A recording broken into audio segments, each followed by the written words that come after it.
Hey everyone, Mr. Sujano here, your source for gaming, tech, emulation, and open source news. Let's get started. Alright, to kick things off, we're talking about Star Wars Dark Forces, and there's a remaster set to be released on February 24th of next year.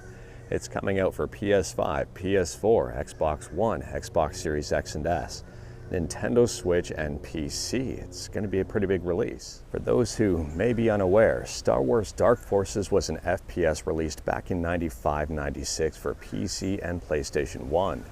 If you wanted to play the original, copies of it are out there. Moving on, and we're talking about PlayStation 2 emulation and the Steam Deck. And apparently here, the PS2 is the most emulated platform on the Steam Deck. This information comes from the 2023 State of the Steam Deck survey, which interviewed over 3,000 people.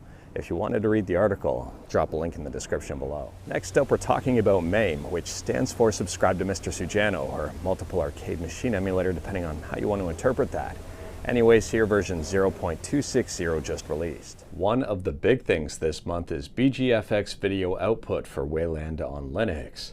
On top of that, there's Delta CHD file support for software items and cloned systems. And on top of all of that, there's a whole bunch of bug fixes and brand new systems now listed as working. I'll drop a link to the entire changelog in the description below, and I do recommend checking it out. Moving on, and we're talking about PS2 emulation on Android with NetherSX2, and it appears there's a brand new version of NetherSX2 available. So this new version of NetherSX2 is called Nether Classic, and it's based on AetherSX2 version 3668.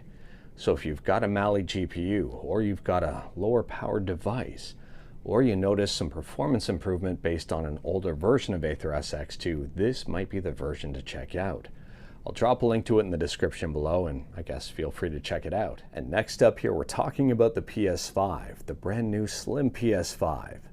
And apparently here, and I'll drop a link to the article in the description below, you're going to need an internet connection in order to attach the disk drive.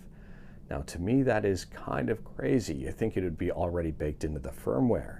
But no, you need an internet connection. Now I see two major problems with this, and if you know more, let me know in the comments below. The first problem is if you don't have an internet connection and you're trying to use the PS5 offline, well, good luck to you. And the second one here, I guess for third-party manufacturers or your own solution, you probably won't be able to do it, considering I guess it's looking for some sort of verification. I don't know about you, but to me this is just a sign of the times. Basically now you need an internet connection in order to be a gamer.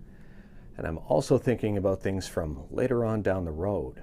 Let's say in, I don't know, 10-15 years down the road you pick up a PS5 Slim, and you pick up a disk drive and you want to attach it, but the Sony servers are not online. Are you completely out of luck? And last up here, we're talking about Qualcomm and Snapdragon, and 2024 appears to be the year of Qualcomm. We've talked about them a few times in previous videos, and well, today, the end of their summit, they presented some very interesting information. So Unreal Engine 5 Lumen, ray tracing support, game super resolution, 240 FPS, and more is headed to mobile. I'll drop a link to the end of the summit in the description below, and I do recommend checking it out. But anyways, that is all I've got for you in this one. Straight to the point, all stuff and no fluff. We talked about a bunch today. Let me know your thoughts about absolutely any of it in the comments below. If you like this video, leave a like. If you didn't like this video, leave a like. Hit that subscribe button, check out my other videos. Don't tempt fate, save your state.